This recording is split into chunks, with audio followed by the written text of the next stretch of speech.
Hello students, आज की online class में आपका स्वागत है। आज की इस ऑनलाइन क्लास में हम लोग एक यूनिट थर्ड का बहुत ही इम्पोर्टेंट टॉपिक कवर करेंगे जिसका नाम है आयनन विभव।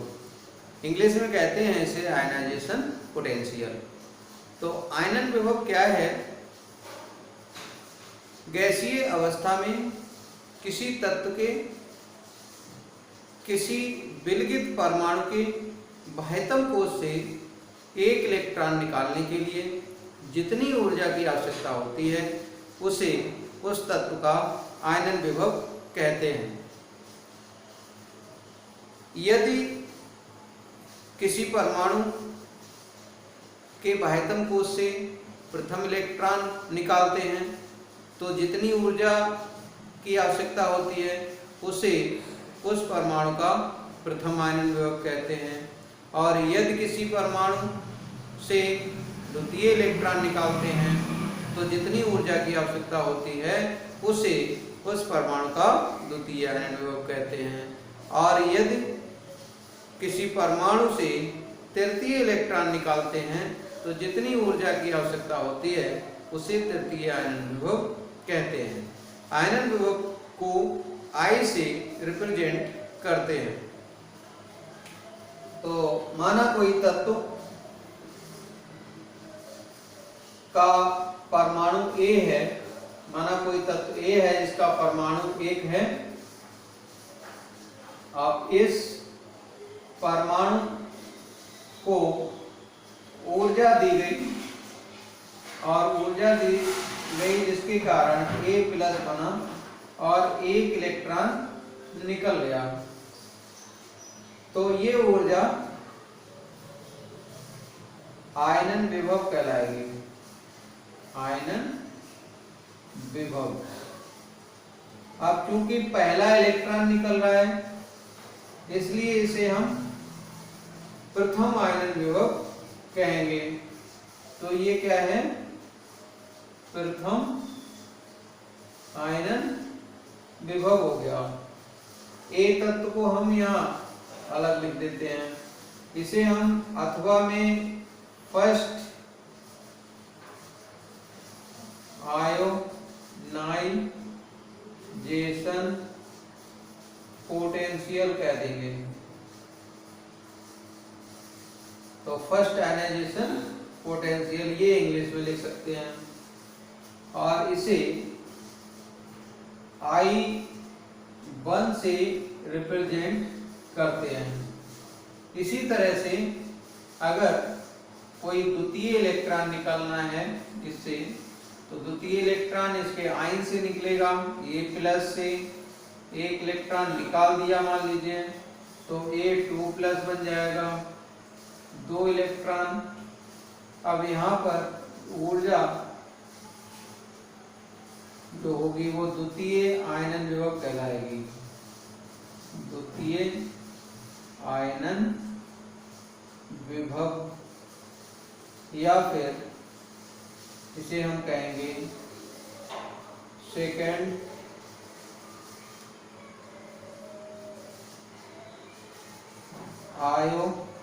Ionization potential.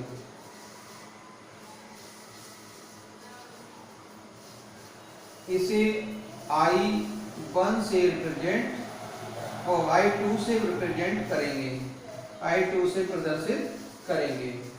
इसी तरह से अगर हमें तीसरा इलेक्ट्रॉन निकालना है तो तीसरा इलेक्ट्रॉन निकालने के लिए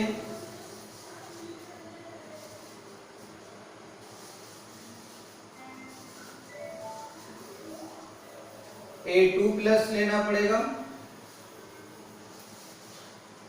तो A2 प्लस से अगर हम तीसरा इलेक्ट्रॉन निकालते हैं तो जो ऊर्जा लगानी पड़ती है उसे तृतीय आयनन विभव कहते हैं या फिर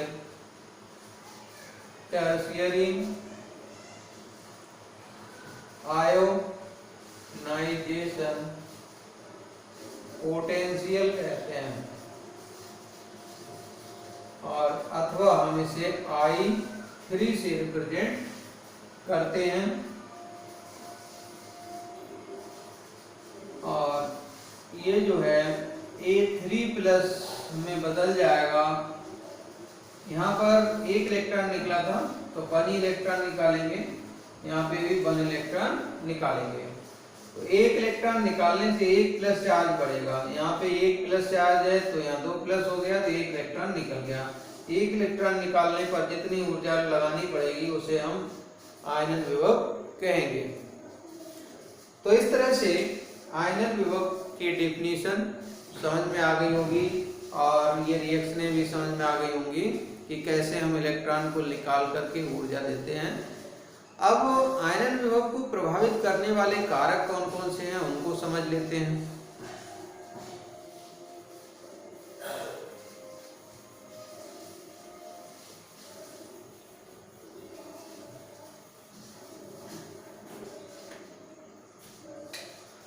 आयनन विभव को प्रभावित करने वाले कारक हैं नंबर 1 प्रभावी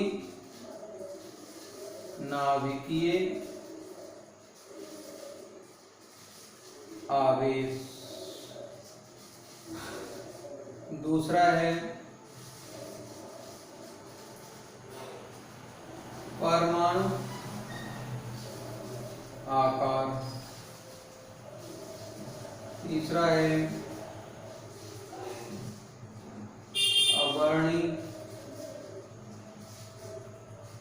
प्रभाव और चौथा है उपकोषों का प्रभाव। ये 4 कारक हैं जो आयनन विभव को प्रभावित करते हैं। पहला क्या है? प्रभावी नाभिकीय आवेश, effective nuclear charge, effective nuclear charge, ये है एटॉमिक साइज, ये है shielding effect, SHIELDING shielding effect, और ये है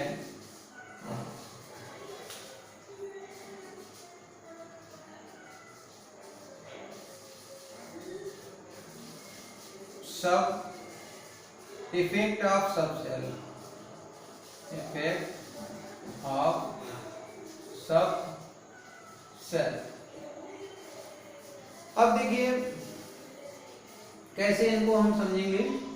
प्रभावी नाभिकीय आवेश क्या है? तो नाभिकीय आवेश होता है, नाभिकीय आवेश काहे के कारण होता है? नाभिक में उपस्थित प्रोटॉनों के कारण होता है।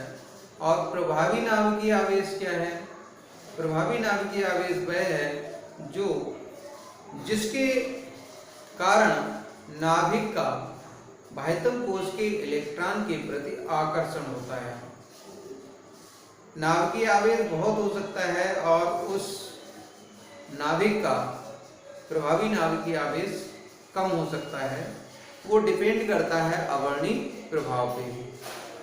नाभिक के चारों तरफ बाह्यतम कोश से अंदर बहुत सी ऐसी सेल होती हैं जिनमें इलेक्ट्रॉन पाए जाते हैं, जो नाभिक के चारों तरफ आवरण का कार्य करते हैं और उनके आवरण के कारण नाभिक का जो आकर्षण बाह्यतम कोश के इलेक्ट्रॉन के प्रति लगना चाहिए उतना ना लग करके कम लगता है। तो बाह्यतम कोश और नाभिक के बीच की जो कोश हैं, जो नाभिक के चारों ओर आवरण का कार्य करती हैं, उस आवरण के इस प्रभाव को, जिसके कारण नाभिक का जितना आकर्षण लगना चाहिए वो बाह्यतम कोश के इलेक्ट्रॉन पर नहीं लग पाता, इसे हम कहते हैं आवरणी प्रभाव। और प्रभावी नाभिक, इसी को जो आकर्षण नाभिक और बाह्यतम कोश के इलेक्ट्रॉन के प्रति लगता है, इसे हम प्रभावी नाभिकीय आवेश के कारण लगने वाला आकर्षण बल कहते हैं। तो फिर यहाँ पर अब समझ में आ गया होगा कि प्रभावी नाभिकीय आवेश क्या है। प्रभावी नाभिकीय आवेश जितना अधिक होता जाता है, किसी भी परमाणु का जितना अधिक होगा प्रभावी नाभिकीय आवेश, बाह्यतम कोश और नाभिक, बाह्यतम कोश के इलेक्ट्रॉन और नाभिक के बीच आकर्षण बल उतना ही अधिक होगा, और जितना अधिक आकर्षण बल होगा इलेक्ट्रॉन को बाहर निकालने के लिए उतनी ही अधिक ऊर्जा लगानी पड़ेगी। चूंकि यही ऊर्जा आयनन विभव कहलाती है, अतः आयनन विभव का मान अधिक होगा। यानी जिस परमाणु का नाभिकीय प्रभावी नाभिकीय आवेश अधिक होगा उसका आयनन विभव भी अधिक होगा। प्रभावी नाभिकीय आवेश जितना कम होगा उसका आयनन विभव भी उतना ही कम होगा। इसके बाद में आते हैं परमाणविक आकार, साइज ऑफ एटम। परमाणु का आकार जितना अधिक बड़ा होता जाएगा या परमाणु का आकार जितना अधिक बड़ा होगा, नाभिक और बाह्यतम कोश के इलेक्ट्रॉन के मध्य आकर्षण उतना ही कम होगा। जितना कम आकर्षण होगा इलेक्ट्रॉन को उतनी ही कम ऊर्जा लगा करके सरलता से निकाला जा सकता है, और जितनी कम ऊर्जा लगा करके इलेक्ट्रॉन को निकाला जा सकता है, चूंकि वही ऊर्जा आयनन विभव है, इसलिए आयनन विभव का मान बड़े आकार वाले परमाणु के लिए कम होता है। इसके बाद में अवर्णीय प्रभाव क्या है। अभी अवर्णीय प्रभाव हम बता ही चुके हैं कि नाभिक और बाह्यतम कोश के मध्य में बहुत सी कोश होती हैं जिनके इलेक्ट्रॉन नाभिक के चारों ओर एक आवरण बना लेते हैं, जिसके कारण नाभिक और बाह्यतम कोश के इलेक्ट्रॉन के मध्य जितना आकर्षण लगना चाहिए उतना नहीं लग पाता, और उस आवरण के कारण आकर्षण बल जो कम हो जाता है, तो आकर्षण बल पर पड़ने वाले इस प्रभाव को आवर्णीय प्रभाव कहते हैं। आवर्णीय प्रभाव जितना अधिक होगा किसी परमाणु के लिए, नाभिक और बाह्यतम कोश के इलेक्ट्रॉनों के मध्य आकर्षण उतना ही कम होगा, और जितना आकर्षण कम होगा तो क्या होगा, नाभिक बाह्यतम कोश के इलेक्ट्रॉन के मध्य आकर्षण जितना कम होगा उतनी ही कम ऊर्जा लगा करके सरलता से इलेक्ट्रॉन को निकाला जा सकता है। क्योंकि यही ऊर्जा आयनन विभव है, इसलिए आयनन विभव का मान उतना ही कम होगा। यानी आवर्णीय प्रभाव जितना अधिक आयनन विभव का मान उतना ही कम, आवर्णीय प्रभाव जितना कम आयनन विभव का मान उतना ही अधिक। इस तरह से कोशों का प्रभाव भी समझ लीजिए। किसी भी सेल की 4 से अधिक उपकोष नहीं होती, S, P, D और F। पहली सेल में एक ही उपकोष है S, दूसरी में S और P हैं, तीसरी सेल में S, P और D हैं, चौथी सेल में S, P, D और F हैं। उसके बाद आगे जितनी भी सेल हैं सभी में S, P, D और F हैं उपकोष। अब यह किसी भी सेल के चारों उपकोषों का क्रम नाभिक से दूरी पर के हिसाब से इस प्रकार है कि S उपकोष नाभिक के पास में होती है, P उपकोष नाभिक से दूर होती है S की अपेक्षा, और D उपकोष P की अपेक्षा भी नाभिक से थोड़ा दूर होती है, और F उपकोष सबसे अधिक दूर होती है नाभिक से। तो जो उपकोष नाभिक के पास में होगी उसके इलेक्ट्रॉनों पर नाभिक द्वारा अट्रैक्शन ज्यादा होगा, आकर्षण बल ज्यादा होगा, और जो उपकोष नाभिक से अधिक दूरी पर होगी उसके इलेक्ट्रॉनों के प्रति नाभिक का आकर्षण बल कम होगा, जिसके परिणाम स्वरूप S इलेक्ट्रॉन को कम ऊर्जा S इलेक्ट्रॉन को जो कि कम दूरी पर है नाभिक से अधिक ऊर्जा लगा करके निकाला जा सकता है। काहे की अपेक्षा? P इलेक्ट्रॉन की अपेक्षा। और p इलेक्ट्रॉन को अधिक ऊर्जा लगा करके निकाला जा सकता है काय की अपेक्षा, d उपकोष के इलेक्ट्रॉन की अपेक्षा, और d उपकोष के इलेक्ट्रॉन को अधिक ऊर्जा लगा करके निकाला जा सकता है काय की अपेक्षा, f उपकोष के इलेक्ट्रॉन की अपेक्षा। तो इस प्रकार आयनन विभव का घटता हुआ क्रम इस प्रकार हो जाएगा, S उपकोष is greater than P उपकोष is greater than D उपकोष is greater than F उपकोष। तो इस तरह से आयनन विभव का घटता हुआ क्रम इन उपकोषों के इलेक्ट्रॉनों के लिए। तो इस तरह से अब इस जो आयनन विभव की हेडिंग है इसके अंतर्गत एक हेडिंग और बची है, यानी वर्गों और आवर्तों में इसका क्रमिक परिवर्तन किस प्रकार होगा उसे भी समझ लीजिए।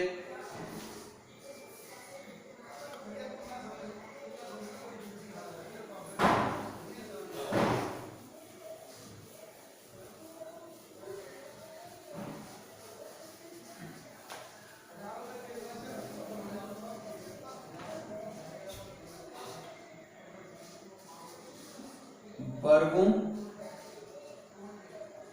में क्रमिक परिवर्तन,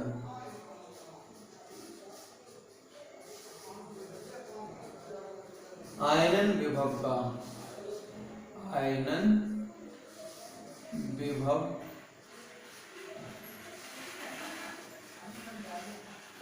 का वर्गों में क्रमिक परिवर्तन। अब वर्ग देख लीजिए, फर्स्ट ए वर्ग ले लेते हैं, hydrogen, Li, Na, K, Rb, Cs, Fr। तो देखिए हाइड्रोजन में एक सेल, लिथियम में 2, सोडियम में 3, पोटेशियम में 4, रुबिडियम में 5, सीरियम में 6 और फ्रांसियम में 7 सेल होंगी।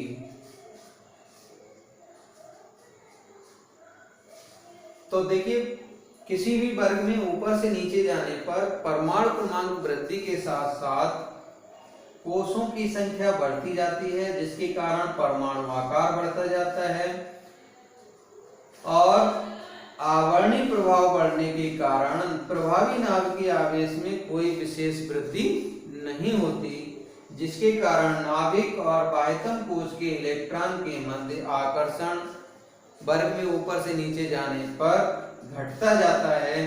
परिणाम स्वरूप इलेक्ट्रॉन को कम ऊर्जा लगाकर निकाला जा सकता है वर्ग में ऊपर से नीचे जाने पर, जिसके परिणाम स्वरूप आयनन विभव का मान घटता जाता है।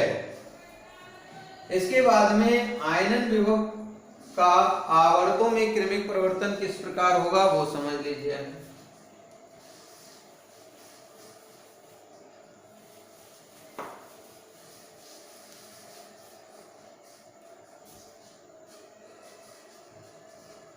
आवर्तों में आयनन विभव का क्रमिक परिवर्तन। तो देखिए लीबेवक-नोफलेन,